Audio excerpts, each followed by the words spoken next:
Assalamualaikum. Perkenalkan, nama saya Humam Tadal Hafid. Di sini saya akan menjelaskan Quran surat 213, tugas UAS dari dosen pengampu Pak Nablur Rahman. Bismillahirrahmanirrahim.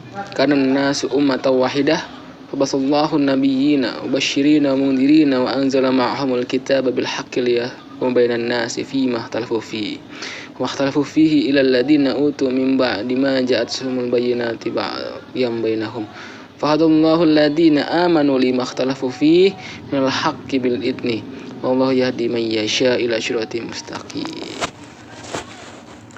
Jadi di sini saya akan membawakan dua tafsir, yaitu tafsir Al-Jalalain yang berbunyi kana an-nasu ummatan wahidah 'alal iman fahtalafu fi bi anna aman ba'da wa kafara ba'da fa basallahu nabiyyi ilaihim wasyirina man amana bil jannah mundirina man kafara bin nar wa anzala ma'ahumul kitaba bima ma'nal kutub bil haqqi mutlaq bi anzala yahkumu bihi bainan nasi fima ikhtalafu fi minad dini wa ma ikhtalafu fi ayat ad-din ila alladziina utuhu ay kitabi fa amana ba'da wa kafara ba'da min ba'di ma ja'at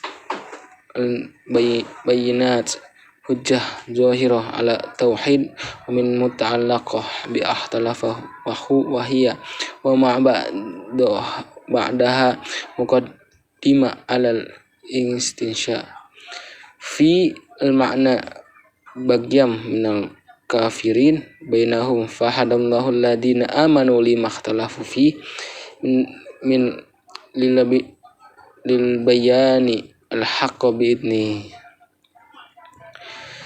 Dalam tafsir Al-Jalalain menyebutkan manusia itu umat yang satu, yang bersatu dalam keimanan, lalu mereka bertikai paham sehingga sebagian mereka beriman, sebagainya kafir. Maka Allah pun mengutus para nabi kepada mereka membawa berita gembira bahwa orang yang beriman akan masuk surga dan diberi peringatan bahwa orang kafir akan masuk ke neraka dan menurunkan bersama mereka kitab.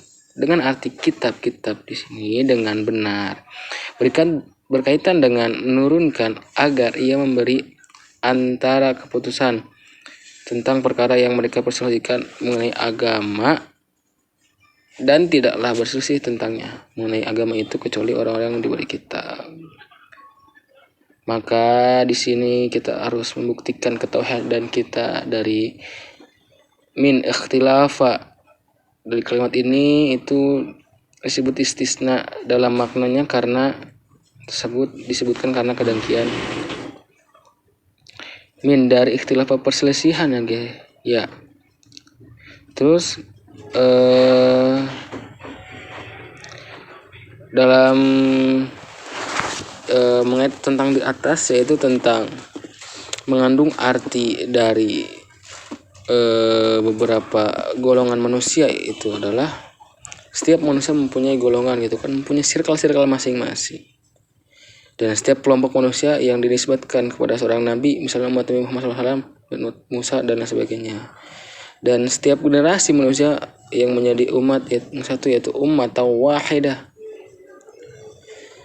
Yang dimaksud ummah dalam ayat ini, umat wahidah adalah sebagai yang bisa dimaknai sebagaimana agama sebagai penjelasan terdahulu ketika berbicara tentang millah.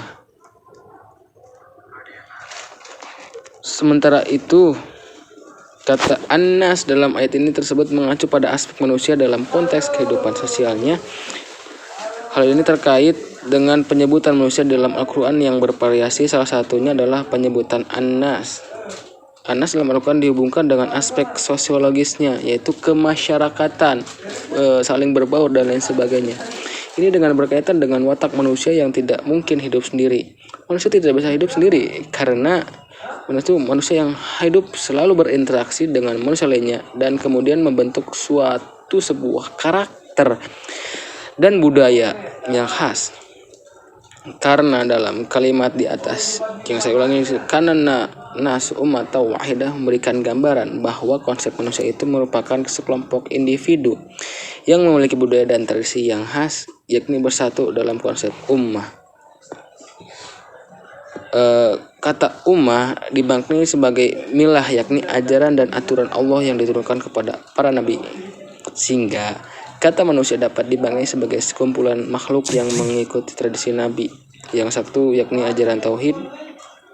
Dan akibatnya dari adanya penyelewengan terhadap tradisi dari ajaran tersebut, Allah mengutus para nabi untuk meneruskan penyimpangan tersebut. Para nabi termasuk Nabi Muhammad SAW, yaitu baginda yang sangat-sangat suci, itu kan sangat-sangat maksum, dijaga oleh Allah dengan kitab suci yang berisi dengan Al-Quranul Karim dan ketentuan-ketentuan ajaran Allah. Yaitu dahulunya umat manusia itu adalah umat yang satu tradisi tertentu. Apa itu tradisinya ya? Yaitu ajaran tauhid, ajaran Allah, ajaran yang satu, tauhidan. Tetapi dalam sejarah perkembangan manusia didorong oleh kecenderungan negatif dan melewengkan tradisi tauhid secara berkelompok. Segitu saja yang saya bisa sampaikan. Kurang lebihnya mohon maaf. Wabillahi taufiq wal hidayah. Wassalamualaikum warahmatullahi wabarakatuh.